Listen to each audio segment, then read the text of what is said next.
All right, let's open in a word of prayer. Father, we thank you so much for your grace, your mercy in our lives. We pray, Lord, for each one that is here tonight, that you would not only open our ears, but our hearts and our minds, give us receptors to hear, a will to take advantage of the opportunities you've laid before us with the study, and Lord, to be better prepared to share our faith with a lost and a dying world.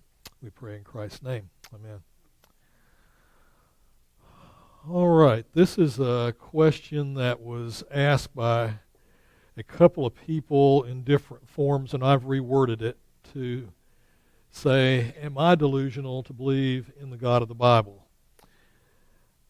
The word delusion and delusional, before I get too far into this, I'll just warn you, I'm suffering from a very, very scratchy sore throat, and I may or may not get through tonight. If I don't, we'll pick it up later on.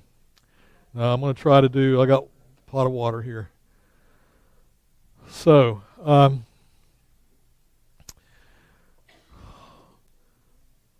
me work our way through some of this. So what's at stake? A lot of these, what's at stake, are the same. I think they're just slightly different than the ones from last week, but the same issues are really at stake with this question as some of the things we've looked at in the past couple of weeks, but particularly last week. Being personally deceived. One of the greatest reasons to know your Bible and know God is because it is so easy to be personally deceived. And if you're a Christian and you're not constantly asking yourself if you're being deceived, or if you know the truth, or if you would know the difference between a truth and a lie, if you're not constantly doing that and asking yourself that question, you're probably very susceptible to delusion and being drug off on some very nasty trails with regard to false teaching and other things. I'm really pleased with some of you that I work with more closely because of the outreach team and that sort of thing, because I see that part of you growing and becoming better aware, being better aware of the issues and how to detect these very slick deceptions that lead to somebody holding on to delusions. Leading other people astray. One of the greatest dangers for the Christian, particularly the Christian leader, is leading somebody else astray. Not purposely, but really that's not even the issue here. Whether it's purposeful or not purposeful, it's just as dangerous to both of you. Wasting one's life on false belief. You know, I see and talk to a lot of people that are very involved in particularly the Word of Faith movement. I've got some friends involved in that we've had some long conversations about it. And the bottom line is that there are certain things within the Christian community that sell.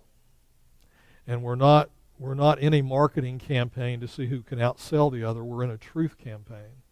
What is true and what is not true? It's important that we grab hold of the truth. Truly enjoying one's life with God is, I think, incredibly important. God wants us to have a true relationship with Him. That means knowing who He is and knowing what our relationship is to Him. But also that we would enjoy knowing Him and enjoy our faith. Even in the midst of hardship, in the midst of disasters in life, we can enjoy that relationship with God, and we can have more fulfilled comfort from Him. Just because we can recognize that's Him in the midst of that comforting role. And then lastly, again, this is just exactly from last week, losing out on that Philippians 4 peace. And again, I'll just remind you that there are three kinds of peace with regards to Philippians 4. The first one is peace with God. That is salvation. Your peace with God. You're no longer the enemy of God. And that is knowing the God of peace is the second part of that. And that is a relationship with Him. And so you have this peace relationship with God.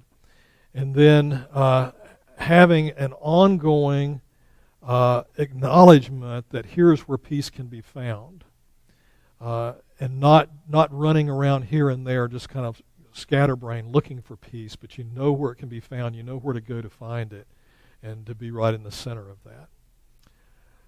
So, subtitles tonight are probably as important as the title. Is God a product of my wish fulfillment?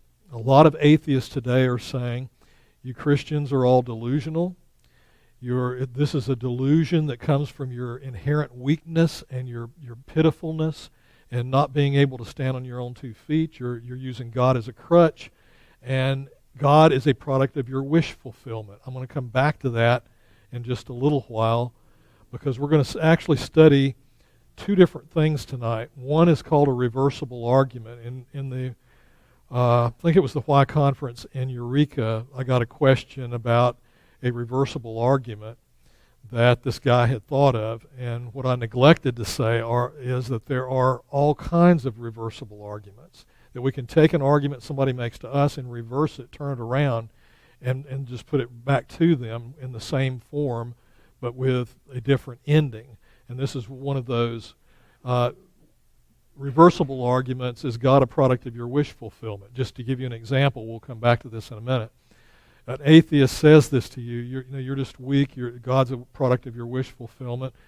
Well, to the atheist, I believe that the desire for there not to be a God is a product of their wish fulfillment. If there's not a God, there's no accountability. There's no accountability, there's no morals. There's no morals, there's no rules. And so to not believe there's a God may just as easily be a product of your wish fulfillment. So it's a reversing the argument kind of thing. Can anyone be truly objective? And let me just say, the answer to that is a bold no. None of us can be truly objective. So if that's true, and I'm persuaded by many things that have happened to me in my life. If I've been programmed in a certain way as a child, I grew up with certain experiences, I have certain ideas that I have come to count on, that means that I presume those things. They're presumptions in my life. And so I may presume those things that may not actually be true. And so I've got to ask, how do we then get to an objective answer for truth, for example? We're going to talk about that tonight, and that'll probably be the most important part of what we actually do tonight, is talk about how is it that, given we know that we can't be perfectly objective, that we can analyze things from and try to get as objective as we possibly can with a particular set of an analysis and looking at what is truth. Okay, knowing why is knowing truth, not being delusional, critical? I'm reading a book right now, a novel by Fyodor Dostoevsky. He's a Russian novelist, and Dostoevsky is masterful at the way he creates characters and painting a picture of what they're thinking without you even realizing that's what he's doing. This whole novel, The Brothers Karamazov, and by the way, if you're not a very strong Christian, you may not want to read that book. It's very, very challenging, and he is a Christian, by the way. But he makes this very, very challenging for the Christian. This whole interaction is, the father Kazamarov is a wild man. He's a playboy. He's a womanizer. He abuses alcohol and drugs, and anybody that comes in within earshot of him is in danger of being persecuted. He's absolutely a wild man. And the brothers are just extremely different. There's a brother who is studying to be a priest. He is actually in a place studying. I can't think of the actual Russian name for it, but he's in a place studying to become a priest. He's got another brother that's in business. His father has cheated everybody in the country, so he's got a bad reputation with everybody. And so you got these interactions of all these personalities and all these different sets of motives and all these very different people, but they're very tightly related. And the father is constantly embarrassing the sons, all the sons, in one way or another. And so you're building this incredible tension that he builds and builds and builds on, and finally there comes down to this one scene, and the one son, and the father says he wants to believe in God, but he can't believe in God because it's so ridiculous, and he is just an illusion. He feels sorry for his weak son that's studying to be a priest, and you build all of this tension up, and it comes to this one moment, and this one line comes out, and he says, if there is no God, then anything is permissible. And so that really gets to the heart of what I believe the atheist and the humanist argument is against God, is they'd rather have the permissibility to live their lives like they want to and not have to be accountable to a God of any kind.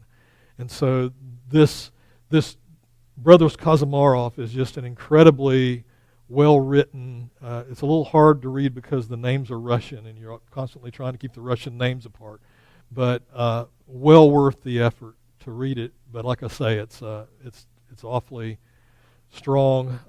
He makes strong arguments from the side of the atheist as well as from the side of the Christian.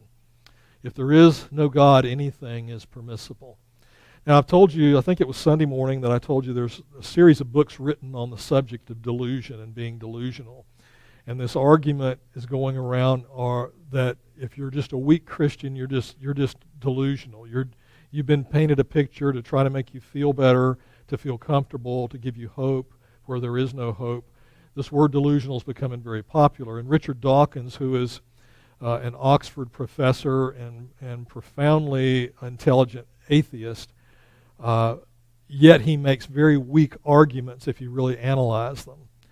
But he's written a book called The God Delusion, which has become extremely popular both among believers and non-believers, where he paints a picture of God as just being sort of a fairy tale in the sky, and the fact that we desire to have anything to do with this God is only because we have no other hope in this life, and we're just pitiful people. Alistair McGrath, who's a Christian, wrote a book then answering Richard Dawkins called The Dawkins Delusion. And then David Aikman wrote a book called The Delusion of Disbelief. And then David Berlinski, who is interestingly, I would say he's agnostic, but he's a skeptic. He has argued against Richard Dawkins, who you would think he would be arguing with. But he says, Dawkins, your arguments don't hold any water, and here's why. And he's pointing out all the things that Christians have tried to point out, but probably more eloquently than most Christians have tried to point them out. And his credibility among non-believers is pretty strong because he's agnostic himself. So all of this stuff, again, about delusion and being delusional. So let's define it before we get any much further in here. Adjective, having false or unrealistic beliefs or opinions. For instance, senators who think they will get an agreement on a comprehensive tax bill are delusional. In psychiatry, there is a definition, a psychiatric definition in the I think it's called the American Book of Psychiatry definition, something along that line. It says this: maintaining fixed false beliefs, even when confronted with facts, they cling to that delusion, usually as a result of a mental illness, in which case there's a whole lot of more mentally ill people than I originally thought, because there's a whole lot of people clinging to their false beliefs. Now, I used this quote in the Hawaii conference, but I wanted to read it to you again tonight, because Richard Dawkins is so eloquent, and this is from his book called The God Delusion. He says, in a universe of electrons and selfish genes, blind physical forces, and genetic replication, some people are going to get hurt. Other people are going to get lucky. And you won't find any rhyme or reason in it, nor any justice. The universe that we observe has precisely the properties we should expect if there is, at bottom, no design, no purpose, no evil, no good, nothing but pitiless indifference. DNA neither knows nor cares. DNA just is, and we dance to its music. Probably one of the most quoted lines from Richard Dawkins these days, because It is so succinct, and it puts his point to there. You're all delusional. What we've got is exactly what you would expect if there is no God, is what he's saying. Well, let's look at Alistair McGrath's, this is from a Christian perspective. He says, God is a delusion, a psychotic delinquent invented by mad, deluded people. That's the take-home message of the God delusion, talking about Richard Dawkins' book. Although Dawkins does not offer a rigorous definition of a delusion, he clearly means a belief that is not grounded in evidence, or worse, that flies in the face of evidence. Faith, in his mind, is blind trust in absence of evidence, even in the teeth of evidence. It is a process of non-thinking. It is evil precisely because it requires no justification and brooks no argument. These core definitions of faith are hardwired into Dawkins' worldview and are obsessively repeated throughout his writings. It is not a Christian definition of faith, but one that Dawkins has invented to suit his own polemic methods of teaching or assumptions purposes. So let's go back and look at this. Faith is blind trust in the absence of evidence, even in the teeth of evidence. And we've talked a lot about what faith is. So how does that definition compare to what we've talked about?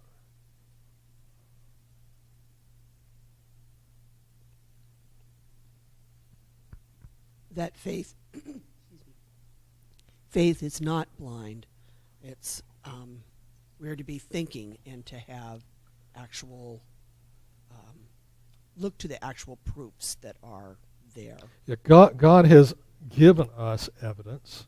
We've talked about this a lot, Old Testament and New Testament. He's given us evidence consistently through Scripture of exactly who he said he was going to send, what the Messiah would be like, who he is, through the prophets and the fulfillment of prophecies. We even talked about it Sunday morning. So that's in clear rejection of what we've talked about in the past. Well, let's not forget that archaeology, paleontology, and modern genetics all are providing supportive fact that supports creation. Yeah. So this evidence isn't something God has given us sort of as a one-time thing. He has unpacked throughout history, as we talked about Sunday morning. The theology of God is woven through history, and he continues to unpack his evidence all through history.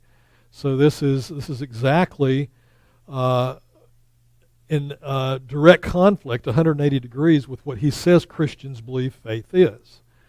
Number two is a process of non-thinking. Carol just addressed that. No, we want you to think. You know, some of the people that were here Sunday morning that go to church elsewhere told me, well, this is the first time I've sit in a church ever and thought that I could actually think about something that made sense. It's kind of non-thinking. It's the Buddhist It's and that the whole purpose of that is to get to a place you clear your mind of everything. Everything. You get to a place of non-thinking. When I want to get into that state, I watch reruns of Law and Order.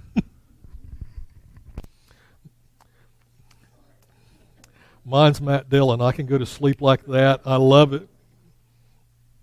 But no, we're not in a process of non-thinking. Christians that are taught Christian theology are encouraged to think through, become more confident with your faith because you are thinking about things that are true and understanding and recognizing things that are false. Number three, these core definitions of faith are hardwired into Dawkins' worldview and are obsessively repeated throughout his writings, in spite of the fact that Dawkins has had said to him numerous occasions. I just watched a 2-hour-long debate between he and John Lennox, who I've told you John Lennox is an Oxford professor of mathematics. He's a brilliant guy. We had him preach at our church in North Carolina not long before I came here. I just went back and watched the debate between John Lennox and Richard Dawkins, And Lennox, throughout that, had to remind him, no, that's not the definition of Christian faith. No, that's not where we come down. No, you keep repeating these things, but that's not the Christian position. You're quoting things, wanting people to believe that's the Christian position, when it's the antithesis of the Christian position. I watched a debate with Dawkins and the Australian fellow that that wrote back to Genesis. I can't remember his name. Anybody? Oh, anywho, it wasn't Morris. It was the guy from Australia. Anywho, I honestly thought Dawkins won that debate, and that's how he won it, because the other guy did not keep him on track. He would make a wild statement, and the creationist would let it go. And with just that tactic, I think he won that argument. Yeah, and what we're going to look at tonight is exactly what David just said. We're going to look at a couple of tactics that everybody in here can learn tonight. Two very simple tactics: a reversible argument and learning to recognize what's called a self-defeating statement. So those self-defeating statement. So this is what Dawkins, is what Christopher Hitchens always did. You see all of these new atheists, they call themselves the new atheists.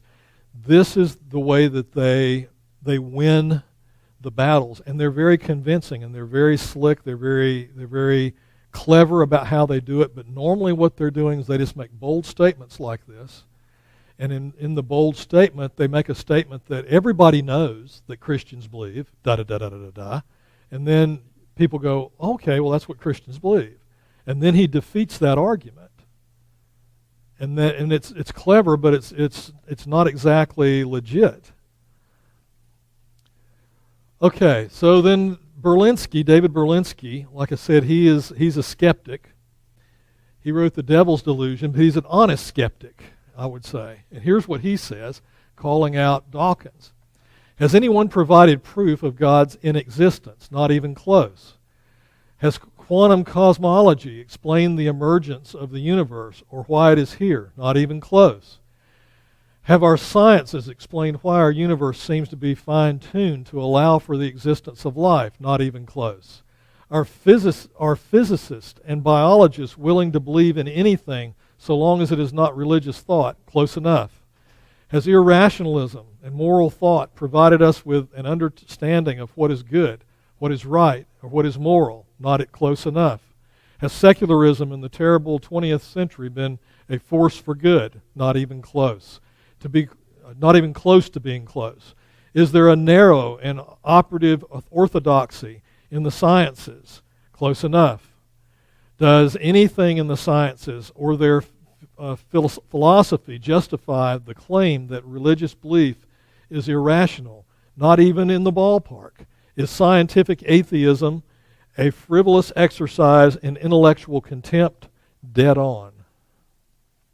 This from a non-believer. Pretty strong stuff. And he is saying, if you're going to be an atheist or an agnostic, at least be an honest atheist. Try to defeat the argument that Christians are actually making. And this is what's happening when you see these guys. And listen, when you see Christians brought on to news programs to be interviewed, you'll see these guys or you'll see guys from the Jesus seminar who aren't believers at all. And they come on as Christian experts, theological scholars. But this is the kind of the stand they make. Richard Lewontin, I'm going to have another drink, who is a non-believer. He's an evolutionary biologist and a non-believer. Evolutionists, watch the wording here. Evolutionists have a prior commitment. That's a big key.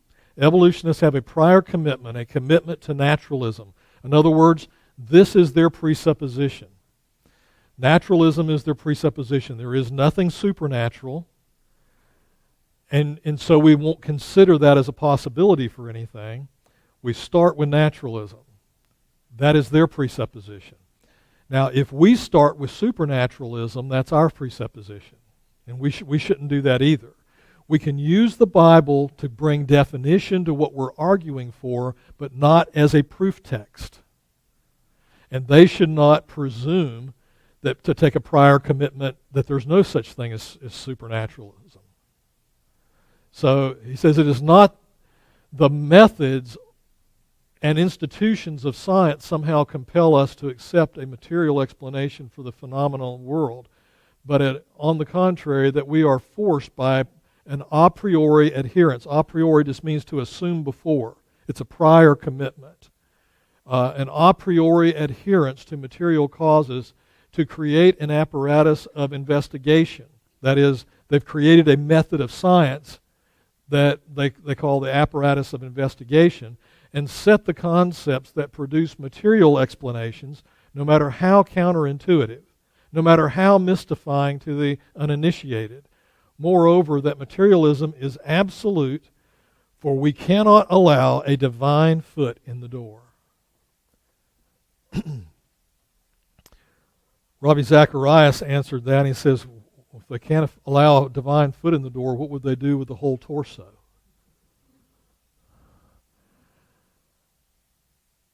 A priori adherence to material causes. They presume things are fact. They'll either do that by not mentioning them at all or by stating them so absurdly that if you take the opposite position, you're thought to be a fool. And that's what Richard Dawkins does as he argues about these things. This is all going to become important in just a little bit. Aldous Huxley is an atheist, signer of the Humanist Manifesto, and in his book, Ends and Means, this is what he says, and I think this is just an incredible admission of his a priori and why he is biased toward materialism and toward naturalism, which says there is no God. He says, I had motives for not wanting the world to have a meaning, and consequently assumed that it had none, and was able without any difficulty to find satisfying reasons for this assumption. The philosopher who finds no meaning in the world is not concerned exclusively with the problem of pure metaphysics. In other words, not just the reality of things. Bless you. He is also concerned to prove that there is no valid reason why he personally should not do as he wants to do. For myself, as no doubt for most of my friends, the philosophy of meaninglessness was essentially an instrument of liberation from the certain system of morality. We objected to the morality because it interfered with our sexual freedom. The supporters of this system claimed that it embodied the meaning, the Christian meaning. They insisted of the world. There was one admirably simple method for confuting these people and justifying ourselves in our erotic revolt. We would deny that the world had any meaning whatever. We presume, because of our sexual desires, that there is no God, there are no morals, and there is no meaning to life. And if that's where they start, then it's very easy for the Christian to kind of get caught up in there. Well, everybody knows this is what Christians do. They invent this God so that they can feel better about themselves and their future. But if there is no God, there are no morals. There is no, as Dostoevsky says, no God. If there is no God, then anything is permissible. So let's look at some reversible arguments and some self-defeating arguments. I want you to pick up on some of this tonight because I want you, after tonight, to be able to recognize these. Let me tell you where you're going to hear them. You're going to see them in the newspaper. You're going to hear them on the radio. I've heard probably 50 of these in the last 2 months on KMUD radio, and I don't even listen to KMUD that much. So you're going to hear these kind of things argued as to make Christianity look absurd. they're going to say, you Christians are just weak and fearful and need a crutch, therefore you have created a God in your own minds to help you cope. The reversible argument I just gave you is what? And you've seen evidence of it in this previous slide.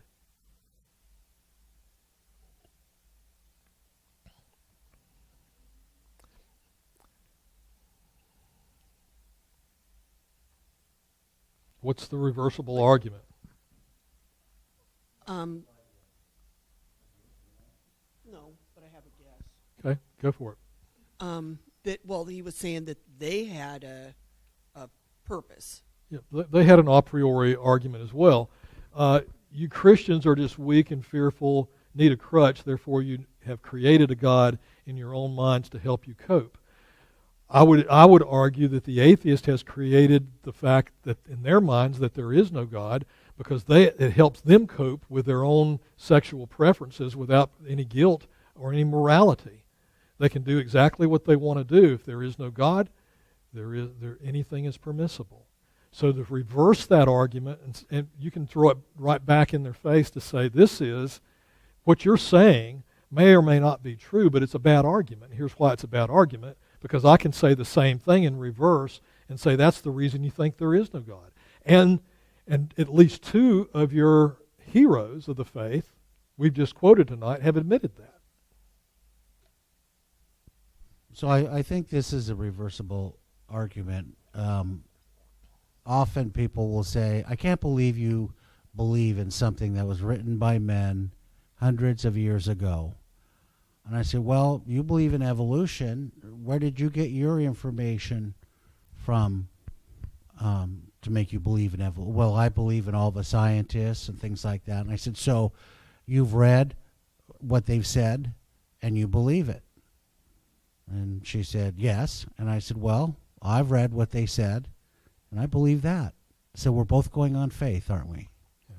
Now, is that a reversible argument? Well, I would say it's a form of a reversible argument. It's not quite as strong as that one, but I mean, there's a lot of reversible arguments you can take and just turn it around and say, okay, you're saying this is why I believe this. I would say in that same kind of argumentation, you're looking at evidence that admittedly, even by Darwin, is incomplete and is full of holes. I'm looking at historical evidence that is stronger than even the evidence for the life of Julius Caesar. There's more original documents. There's more of them. They go back further. The closest thing to Julius Caesar we have even for his life is like 600 years after his life. We've got records of Jesus within just a few years after his life. So, yeah, those are the kind of Today I could do that. Yeah. That happened 2 years ago. Yeah. So, yeah, what you want to do is continue to gain enough information to be able to use some of these things. But you see how if you can recognize it, you can begin to take it apart. And it's better to practice some of these things. I had this one, I think, here on the Why conference. You cannot prove that God exists. Okay, what are the proofs? We're going to talk about proofs in a minute. There are 3 proofs people look for to find truth. I'll come back to these. One is scientific, one is historic, and I've separated mathematic. Mathematic out of scientific because mathematic is very objective. 2 plus 2 always equals 4. But you can look at scientific things and you can see where a lot of scientific evidence is built on assumptions that people have made. They may be very good assumptions, but they're still built on assumptions people have made. Well, we look out into the universe and we see this, a black hole, and here's what we assume about a black hole. Now we're going to do these tests by sending rockets up there and do these, but we're going to do them under the assumption that we know what the black hole is. Well, we may or may not know, but if we make assumptions from those scientific experiments based on what we think it is and it's not that, then our experiments may give us very erroneous information. Okay. So you cannot prove God. And does anybody remember how I answered that? Must have been terribly impressive. I'm sorry. I'm afraid I don't remember how you answered that. But if this is a reversible one, I would think that it would be, you cannot prove that he does not. Okay. You can't prove that he doesn't exist, but here's the argument that they made even on, this was one that was written up, and bless you, that was written on a card, and their assumption was that, okay, you can't prove a negative, and that's true. You can't prove a negative statement. And so by my saying you can't prove there's not a God, is you're trying to get them to prove a negative statement. So they were trying to set themselves up for success by saying you can't prove a negative statement, so you can't reverse this argument on me. So, but you can't prove there is a God. That is a positive statement. So the methodology for that is this. There is no science to prove there is a God. There's no science to prove that my wife loves me. There's not even science to prove the statement I make that my wife does love me. How do you do science to prove that? Yet, I know it's true. So how do I know that? I know it by experience. Now, historical data is considered to be true if there's enough evidence for the fact that Julius Caesar exists, even though the closest documents are 600 years after his death. Even though there's very few of those documents, we still all believe that Julius Caesar existed. Why? Because of historical evidence. We can go back and we can look at archaeology and we can look at those things and begin to say, okay, there's inscriptions on some stones to Caesar. There are some writings, even though they are 600 years after his death, for Caesar. We put these things together and there's enough evidence, there's a preponderance or evidence to say that Caesar existed. So my argument back was, okay, I can't prove in a mathematical way of proving things, but I can in a historic.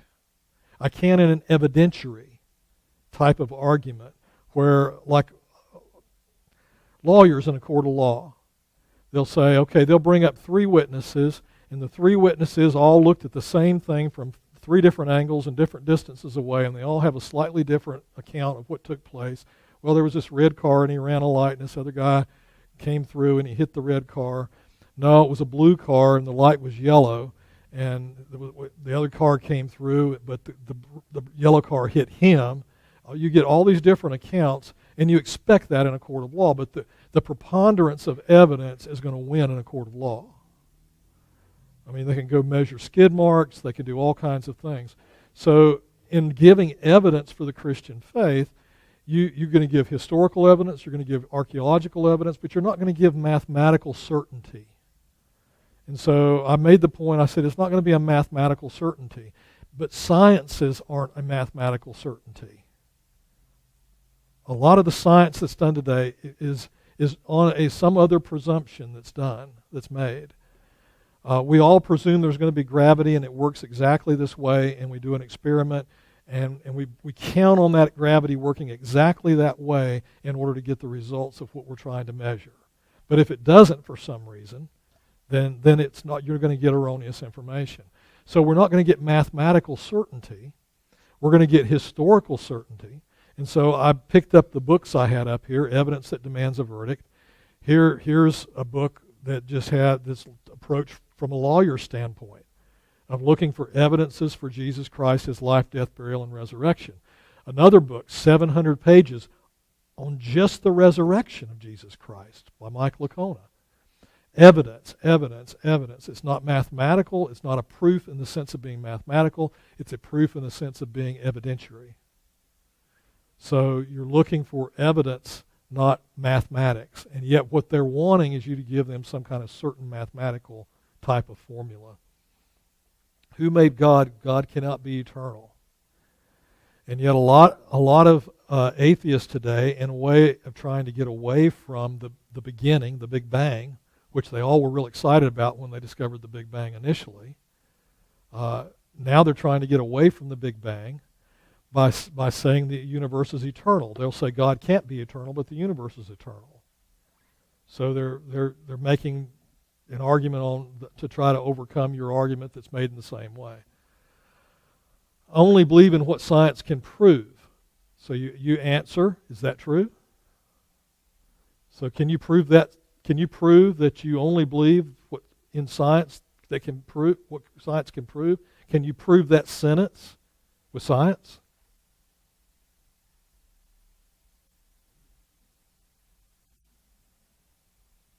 Can you prove it with science?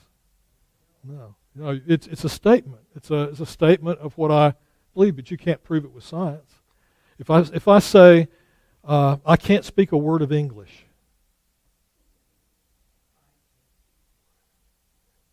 can't speak a word of English, but you know that it's not true. It's not a reversible argument. It is a self-defeating argument. It defeats itself, and this. You cannot prove that God exists is sort of a self-defeating argument as well. I only believe in what science can prove. There is no truth. What's your response to that? Is that true? It's a self-defeating argument. It defeats itself. If he says there is no truth, he's assuming that that statement is true, that there is no truth. All truth is relative. Is that absolutely true? Or is that only relatively true?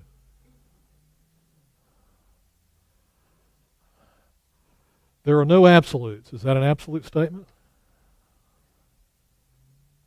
You see, these are self-defeating statements, but they sound very good in the high intellectual college campuses. They sound very heady and very esoteric kind of knowledge. I've got this real high understanding of knowledge. All truth depends on your perspective. Well, so what's your perspective? My perspective is that that's not true. You should not force your morality on people. So by saying that, are you not trying to force your morality on me? It's a self-defeating argument. You see where this kind of goes. I mean, there's a whole lot more of them. You should not judge is another one. Well, it sounds like a judgment to me. You're judging me by the fact that you're saying I should not judge. Let's see. You should be tolerant of all views. Well, it doesn't sound like you're being very intolerant of me. I've got this view, and you're saying it's wrong. Now I should be tolerant of all views. I should be tolerant of the truth. And you're telling me I should be tolerant of all beliefs. Well, it goes on and on. I mean, but I want you to recognize these self-defeating statements because you're going to hear them in the news. You're going to hear them as people talk to you. Even, I was in a grocery line over at the grocery store this week, and I'm standing there ready to check out. Didn't have anything but a gallon of milk and something else, and the guy in front of me had 50 things, and there was this conversation going back and forth. And I heard 3 self-defeating arguments in the 5 minutes I waited to get through the checkout line. And yet the guy was going, oh man, you're so smart. I wish I could think like that. I'm going, gosh, this is ridiculous.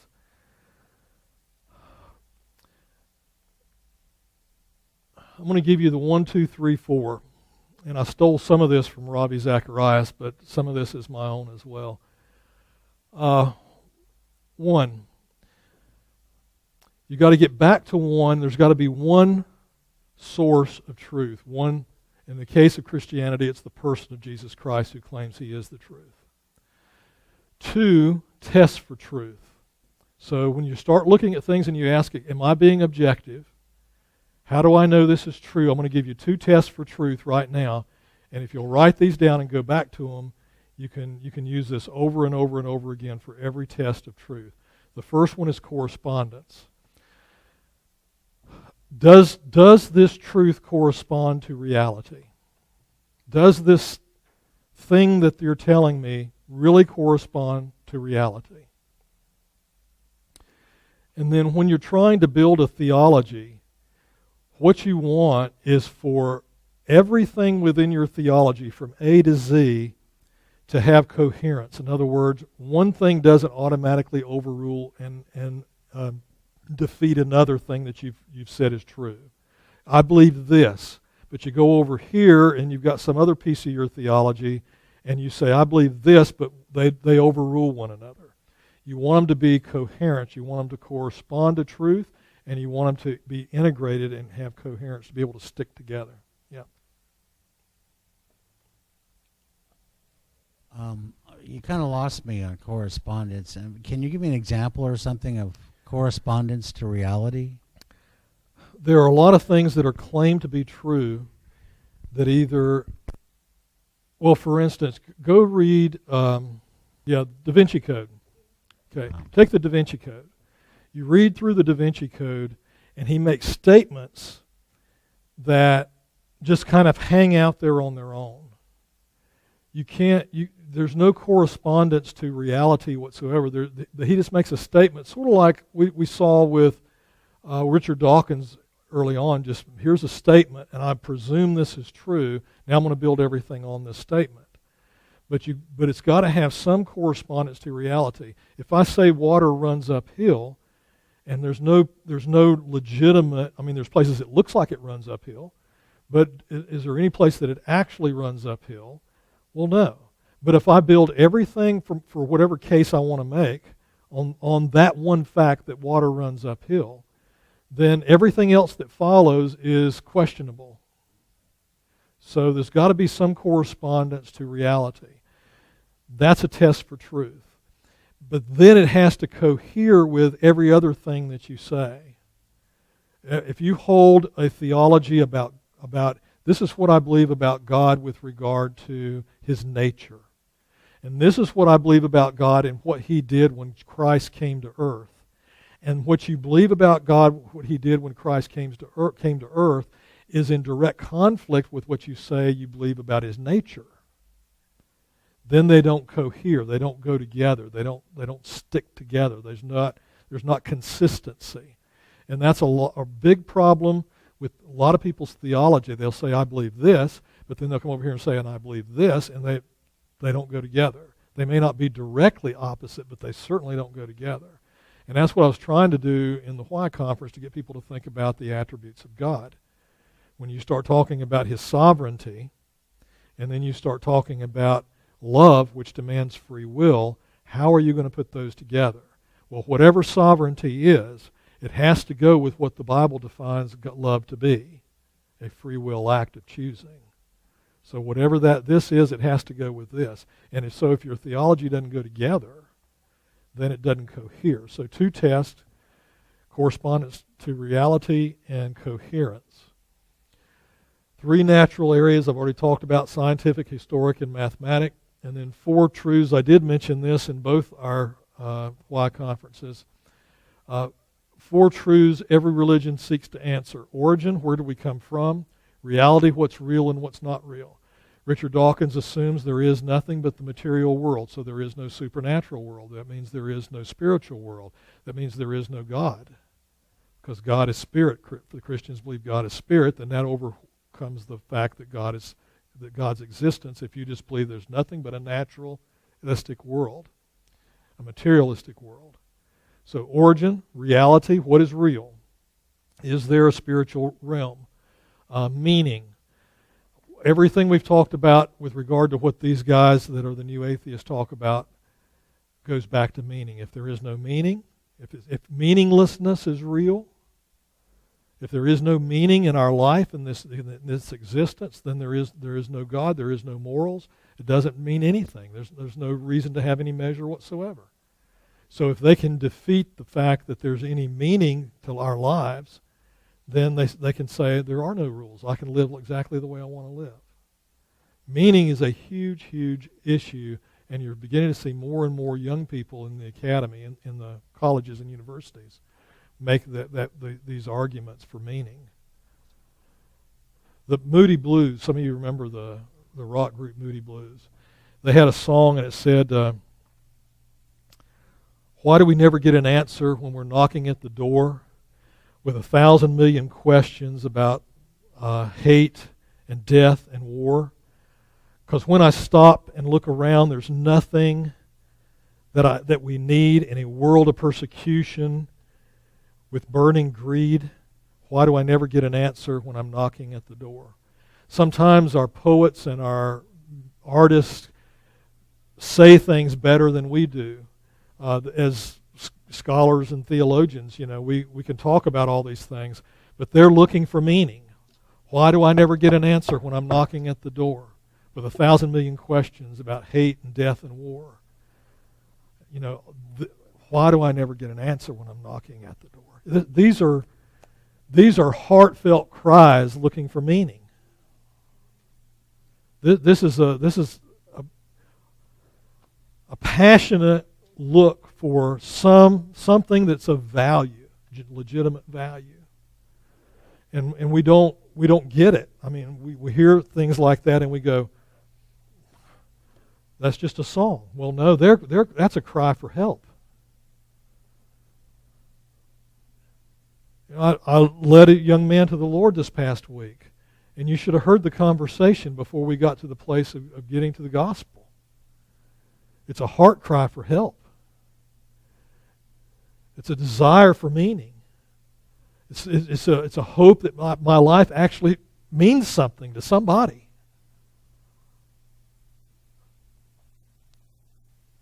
And then the last one is destiny. Where am I going when I die? What happens to me when I die? So origin, meaning, reality, destiny. What happens to me when I die? Okay, I've about done all my voice will handle for tonight. Other thoughts, comments, suggestions, questions? Earlier you made the historical case for the existence of Jesus. But I don't see the direct connection for making a historical case for God other than reference to God. And I don't know that one... Okay. Yeah, you're trying to connect the dots. Where do the dots lead? It's interesting to me that people have less problem with you talking about God until you open your mouth and you say Jesus. Then you find yourself in stuff up to here, If normally people will object to Jesus more than they will object to the idea of God, because all their ideas of God may be a pantheist view of God, which is God is just kind of everything, or just that there is no God, but it's sort of a sweet idea that keeps us all in check and keeps us from all killing one another, because really we're kind of brutal people to begin with, which is all true. But what we normally have to argue for is Jesus. The historical case for God would be found in something called the Kalam cosmological argument. And we'll get into that another night, perhaps, because that'll take probably the majority of a night.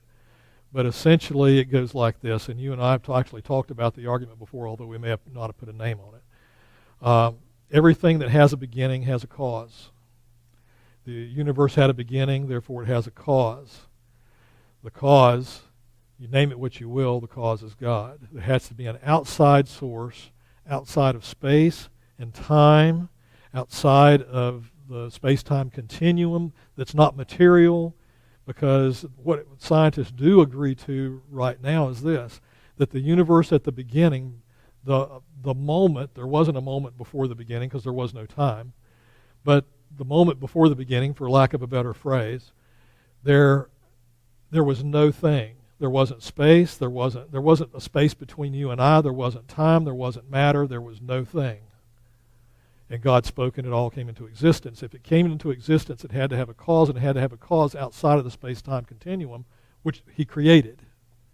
So it had to be outside of that. It had to be a being who doesn't require space and time and matter to exist. And that's exactly how the Bible defines God. So you make the argument from the Kalam cosmological argument for the God that is the Creator. You make other arguments from a historical perspective about the fact that Jesus actually walked the face of the earth. He died. He was resurrected. The grave was empty, and there's 700 pages from Michael that will show you that there's plenty of evidence for the resurrection. And so you make the arguments based on whatever the objection is. If the objection is the God of creation, then you go back to the cosmological argument. If the objection is Christ, you go back to the historical evidences. Okay, so it's more of a physical or physics, the laws of thermodynamics that demand there be a creator on the outside of the physical world. So that would be an argument. Yeah, and the argument is really philosophical in the sense that there is no referent to anything. Like when I was doing the Why conference, we had to say, okay, if I'm going to defend the God of the Bible, I've got to define the God of the Bible. In this case, you're not doing any of that. You're doing a purely philosophical analysis of the situation. Okay, scientists now agree, most scientists now agree there was a Big Bang. If there was, in my terminology, if there was a Big Bang, there was a Big Banger. There has to be, everything that has a beginning has a cause. The universe had a beginning, therefore it had to have a cause. It had to have a cause outside of time, space, and matter. Here's something that just occurred to me, that the one of the laws of thermodynamics, 1, 2, 3, or 4, I can't remember which one. I think it's, anyway, it says that for every action, there's an equal and opposite reaction. When you consider the size and the vastness of the universe and space and time, can you imagine the power that was the original action? I mean, that's kind of mind-boggling. Yeah. It is. And the other thing that's remarkable about it is scientists also now agree that if you go out into the universe and you rewind it, which is what scientists are trying to do today, to come back to see how did all this start? And it starts with one tiny speck that's less than an atom. So how did that one little speck come to be? So that's what they're doing. They're trying to rewind all of this. Well, in the course of that, what they've discovered is right after the Big Bang, there was a tweaking of the universe. That without that tweaking, no life could exist on Earth. And they call that the fine-tuning of the universe.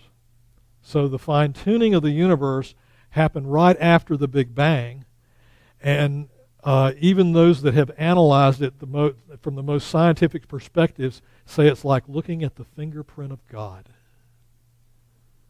Because there is this very fine tuning that is perfect, just perfectly allows. And here, get this: if that fine tuning had been 1,000th of 1 degree difference, there would be no life on Earth.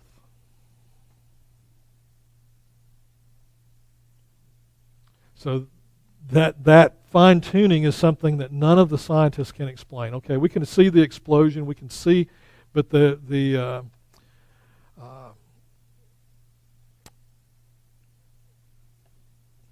to think of it's like the red halo effect that they analyzed in the universe. That's not the right term, but maybe I can think of it later. I have to apologize. I'm not all here tonight. I really am not well.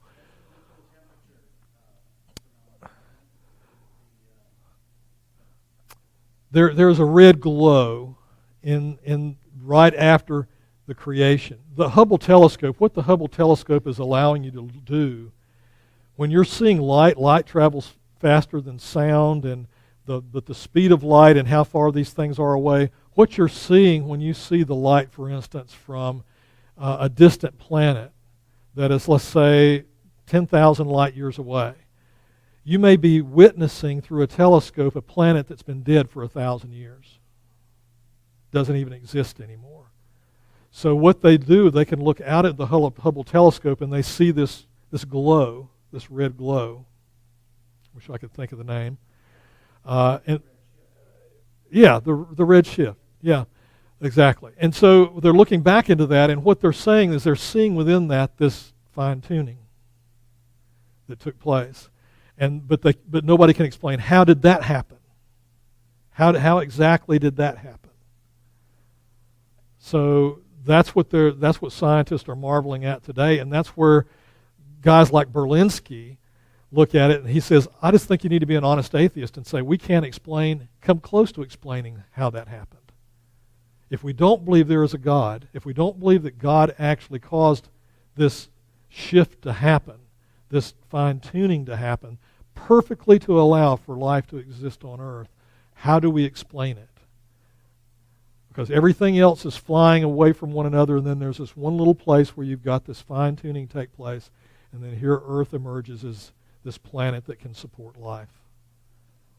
So it is that wonderful evidence that God's given us that there's something more than science can explain. Anything else? I've filled your head with all kinds of things tonight. So here's what I want you to remember. Reversible arguments. Reversible arguments are those things you can turn on their head and argue exactly 180 degrees using exactly the same argument. So you're using their tactic and you're reversing it. You're just weak Christians, that God can't exist, da-da-da-da-da. Well, you're just a weak atheist because you don't want God to exist because you want to continue to live like you do. Same argument, reverse order. And then to come to recognize self-defeating arguments. I can't speak a word of English. That's a self-defeating argument. A pretty obvious one. So those kind of self-defeating arguments are something you should come to recognize and go, well, wait a minute. That defeats itself. There is no absolute truth. Well, is that absolutely true? Okay. Okay, that's a whole lot of stuff that's kind of background, but you're going to need the background as we go forward in some of the other questions that have been asked. So I think we've laid some foundations. What we're going to do next Wednesday night, assuming that I can get that far this week, I'm going to take a question that was asked out at the prison. I'm giving the cards out there too. And one of the guys handed it in. He had actually taken the card and filled it out before I got there, so I knew he was serious. And he's asking about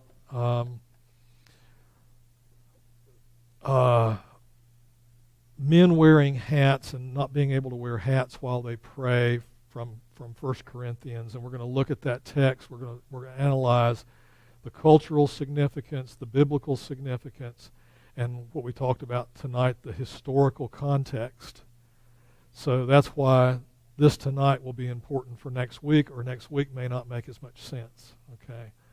And what you're going to have to watch for is people using these same tactics. Now, Frank Turek and Norm Geisler call what I've done tonight and shared with you the Roadrunner tactic. Roadrunner tactic. They say when somebody makes an argument that is a self-defeating argument, the Roadrunner just gets out of the way of Wile E. Coyote and lets him run off the cliff. So you just take it and let him run off the cliff. Okay? But you're going to hear some arguments against the God of the Old Testament in some of the things that we'll look at in the weeks to come, and saying that that's not the same God as the God of the New Testament.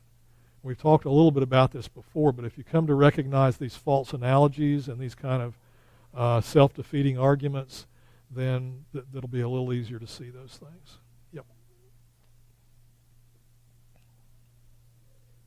Talking about that incident at the camp and the statements that were made there, that's a process that I think happens to a lot of us. The one inmate told the other, you should take your hat off on church because right here it says, uncover your head when you enter the house of God. Mm-hmm. And the other individual said, oh, I didn't see that. Okay. So he started taking his hat off. And I think often we fall into that and we go, oh, I didn't see that there. And now you see it. And then so we get so caught up in trying to keep the rules that we miss who God is. You know, why was that statement made originally? What was the context? What was the history surrounding the church at Corinth that I tried to prep them for? You know, when we go back, we're going to talk about what all was happening in the Corinthian church that this was even an issue. And then we walk into the revival up there this past week. Are you going to go up there and tell that one poor old man to take his hat off? he went forward. What if somebody had gone up there and said, now you take your hat off or get out of this church? You see, we got to understand what was going on there during that time, and then what does that mean to us today? What is the principle that we learn that now we embody, and we take that on, what the principle is that we're going to live by?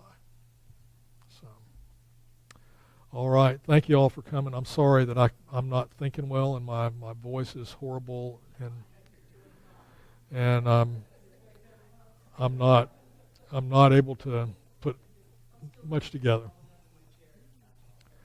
Well, the purpose of this kind of thing tonight is to give you little pieces that you're going to come and build on, because you're not going to take all of it in. What I've given you tonight, I think we did in about a semester in seminary, but I want you to have some foundation for some of these other questions that are coming that I think are really important. But if you don't get this stuff here, you may miss the real impetus of why the answer is important. Would you dismiss us in prayer, David?